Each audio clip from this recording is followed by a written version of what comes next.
Okay, hi everybody. Welcome to an episode of BikeWalk Provo Chats. I'm your host, Austin Taylor, the Executive Director of BikeWalk Provo. I'm coming to you from a utility closet in the startup building of downtown Provo. It's a beautiful building. And I'm here with Kira Johnson. Kira is the Director of Provo Bicycle Collective. She's coming to us from a former meat storage room in an old grocery store, but what's now the Provo Bicycle Collective at 400 East, 200 North. So, Kira, my first question for you is can you tell us about yourself? Tell us your history, like where you're from, what brought you to Provo, things you like to do. I'm Kira. My family lives in Kaysville, Utah. I don't really claim that as home. I grew up moving around quite a bit internationally. So I was raised in Russia, Ecuador, Mexico, Guatemala, and then we moved to Utah. I don't really know that I really claim one place as being home other than like where I currently am. Provo has felt like home to me since I came here as a freshman at Brigham Young University, especially when I returned home for my mission. I really felt like I wanted to take ownership of living in this place and being a citizen in Provo, which really transformed my experience. And ultimately, I think it's why I ended up coming back to Provo. Some of the things I like to do, I like biking, of course. I really enjoy hiking. I like bird watching. I like doing anything with my dog Otis. I like eating good food. That's probably a good summary.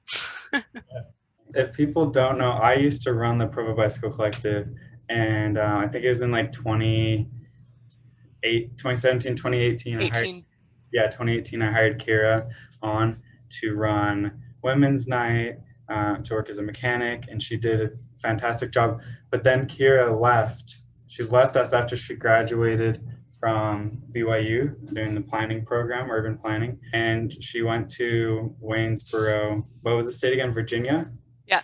Yeah. Yeah. Waynesboro, Virginia.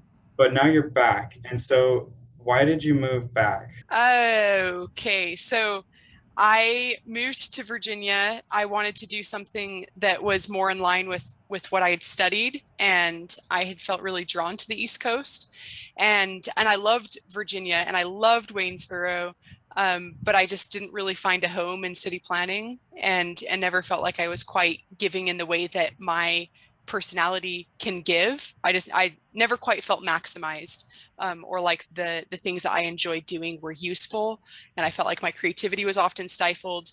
Not to say that that's the tale for every city planner, but it was just for me. And it wasn't even, like I had a great boss and enjoyed the people that I worked with. It was just the nature of the work didn't quite fit with what I enjoy doing. And so I was poking around with what to do next. And I knew that I loved working for a nonprofit because I enjoyed working for the Bicycle Collective so much prior to moving to Virginia. And I found it to be so fulfilling. It was enjoyable. I loved the community that was around the collective. And so I was starting to look at other nonprofits. I thought I was going to do like an urban farming nonprofit. That's what really still fascinates me. Maybe I'll do it later on. But that's kind of what I was looking at doing. There was one particular day where I was finally just fed up with city planning, and I decided, okay, I'm going to quit and I'm going to find some farms to work on until I can find a nonprofit that I agree with the mission. And that very same day, the location director position opened up at Provo Bicycle Collective, and I felt like it was kind of a sign. And I um, felt underqualified, but also felt like I could really thrive in that position. And so I went ahead and applied. And Austin helped me a lot with my cover letter and such, um, and ended up getting the job. So I really think that the Bicycle Collective may have been the only thing that could bring me back to Utah. So here I am, and I'm stoked to be here. I know so many Bike Walk Provo volunteers who are thrilled that you've been hired to run the Bike Collective and know that you're going to do a great job. And I also agree with your statement that, so you said you had so much fun working for the Bike Collective. I still feel like, what was it, like 3 years out after 3 years having not worked there, and I've done two jobs since then. I still feel like I haven't found something where I've been as satisfied as I was with the Bike Collective. At that time, we were just doing so much good, and and the employees were all in sync, and it was a great time to work there. Great time. Some BikeWalk Provo volunteers might not be familiar with the Bike Collective, even though it's been around since 2011. Can you tell us what the Provo Bicycle Collective is? Tell us what its mission is, what kind of impact you guys have. So Provo Bicycle Collective is a part of a larger nonprofit, the Bicycle Collective. There's 4 locations in Utah. We have Provo, there's the Salt Lake location, Ogden, and St. George. And we're all working to fulfill the same mission, which is basically just to promote cycling as an effective and efficient form of transportation, but also as a form of recreation and just as the cornerstone of a, what is the phrase, cleaner, healthier, and safer society. Yeah, yeah. And the yeah, mission, our missions align really well. So I always tell people, like, the Bike Collective is the one that provides the bikes and the repair and the mechanic education to people. And then Bike Walk Provo is the one who is advocating for the safe infrastructure to ride your bike on. yeah, well, you can't really do one without the other. So Yeah. it's nice to have a robust advocacy group in Provo. So what are the key impacts you guys have? Like what are the things you track? What are the things that you're focused on accomplishing? So our big focus on community work is specifically geared towards children and lower income households.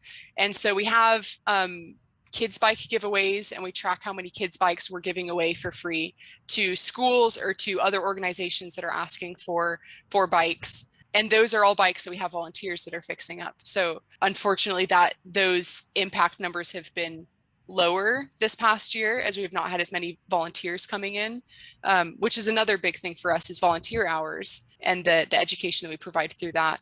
And then a big one is our Bikes for Goodwill program, which are bikes that we give to adults who are in need. And so we've partnered with other organizations around Provo, and I'm trying hard to reach beyond that in like just Utah County.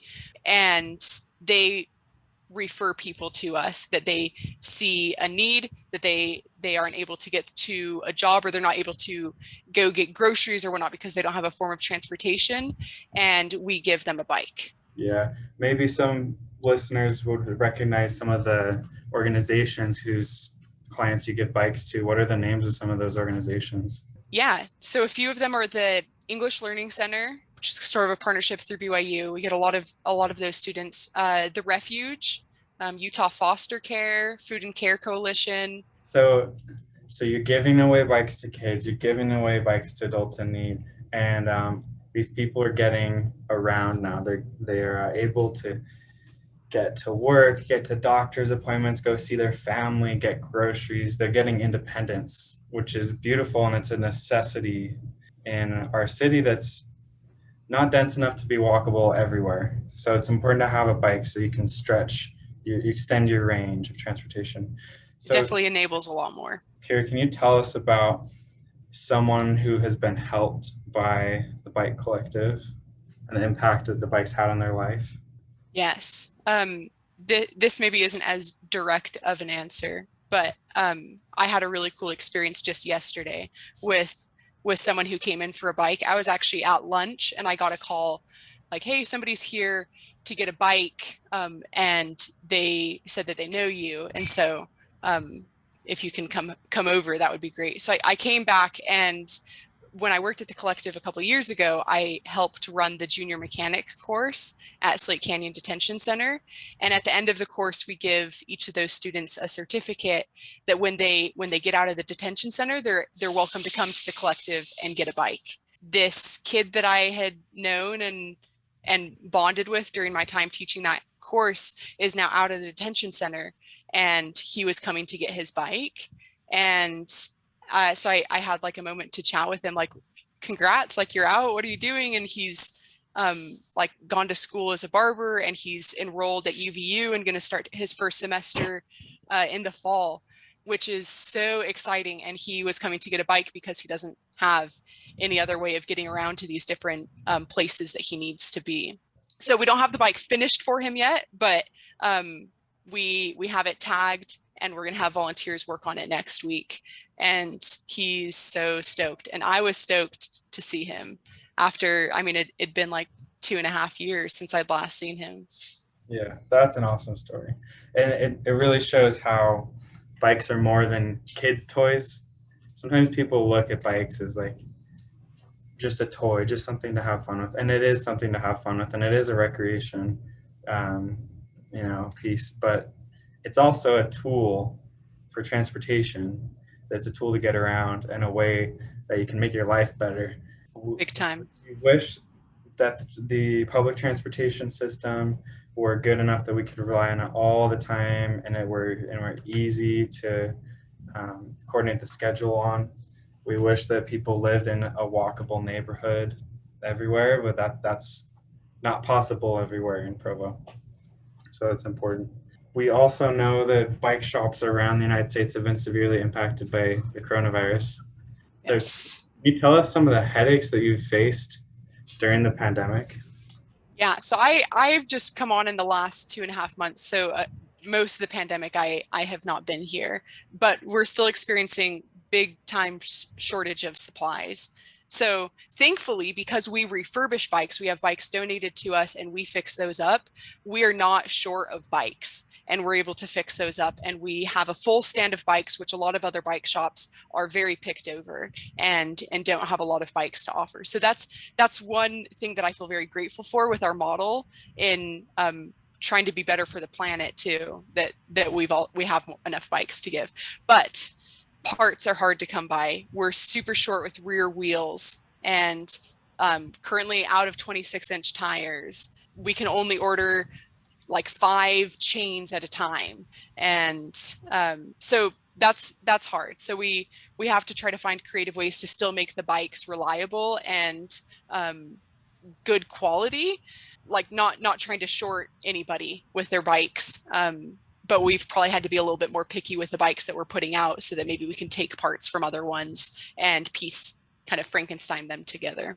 Yeah, I can't imagine working in the bike industry right now. It's so difficult to get parts. So It's crazy. you gotta be resourceful.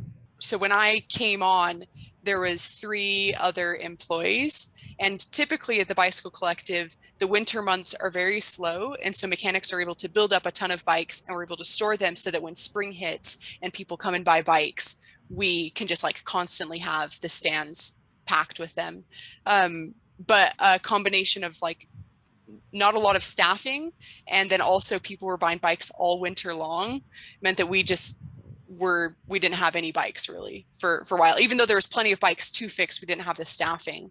And so one of the things that I did early on was hire a few mechanics, and now we're constantly like full shelved.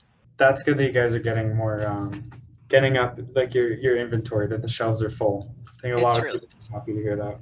So now that you're the director of the shop and you're in a job that you love, you have some degree of autonomy and creativity.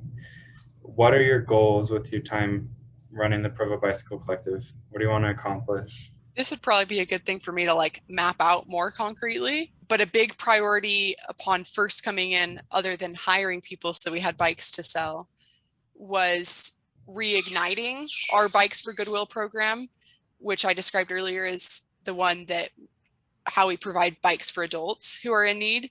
I felt like the communication channels were not super clear and we weren't having the kind of impact that I hope that we can have with that. It was like 2 months into being at this job and we'd only given away 2 bikes. And I was like, this is not okay. We've got to change something. There's plenty of people that need bikes and we must be doing something. We should be doing something differently so that those people can have the channels to get them. So I've worked hard to reach out to our existing partnerships and try to bridge new partnerships so that we can at least weekly be giving a bike away to somebody and providing that opportunity. So that was a huge priority and will continue to be a huge priority, just kind of how to streamline that and make it simple and clear and effective ultimately. Another priority for me is reestablishing our community relationships, which ties into the good Bikes for Goodwill, but also just being a presence here and working with BikeWalk Provo is a huge priority to me. Hosting events and gatherings that excite people so that they know what we do, so they're more willing to come back and buy from us or volunteer with us. There's plenty of ways that if we provide the right environment, people will come and they will want to give back. They will want to be a part of the community. That's something that I have a lot of fun with. So doing social rides is fun for me. You guys hosted some of the most fun events of Bike Month this year. Thank The, you. the Fuffer is always fun. If people haven't been to that, it's a long-standing Provo tradition started by the original Bike Collective founders, the Provo Bike Collective founders, Zach Whitmore and Spencer Mon and the crew back then. They would take beach cruisers and ride through the forest at Paul Wilderness Park. So the Bike Collective always hosts that, and it's a ton of fun. It was so much fun. So the last thing I want to end with is like how people can help support the mission of the Bike Collective. And of course, donating money is a great way to do that. You can donate online at bicyclecollective.org, and then buying bikes from the Bike Collective. There are many good bike shops in Provo, but the Bike Collective is a little different from other bike shops. Kira, can you tell us how the Bike Collective differentiates itself from the other bike shops so people know what to expect when they're buying a bike, like which shop might be best for them? Totally. So when you come into our shop, you'll see that the bikes look like they're used, and it's because they are. So as I mentioned, we get bikes donated to us and we refurbish them. So all the bikes that we have out, they're given a second life. We have professional paid mechanics who are very knowledgeable and are very thorough, and they fix up those bikes to the best of their abilities. We make sure that they're safe and reliable, but they're used, and they might have some scratches in them. The paint might be dinged here and there, but we can guarantee that it's a reliable bike still. A lot of the bikes that we sell tend to be commutified, we call it. So these are steel framed mountain bikes from the 80s and 90s, and we have turned them into just excellent commuters. They're rigid framed, so a lot of people don't like to mountain bike on those anymore. But if we put some bars that are a little bit more raised and put some tires that are a little bit more slick, they are excellent for just getting around town. That's especially great for anybody that has to go up the hills in Provo, like up to BYU campus or up to the foothills. It has plenty of gear, so you can do that. We do have, occasionally we'll get older mountain bikes with some, like front shocks, or we'll get some road bikes in, but primarily we just have good, reliable city bikes.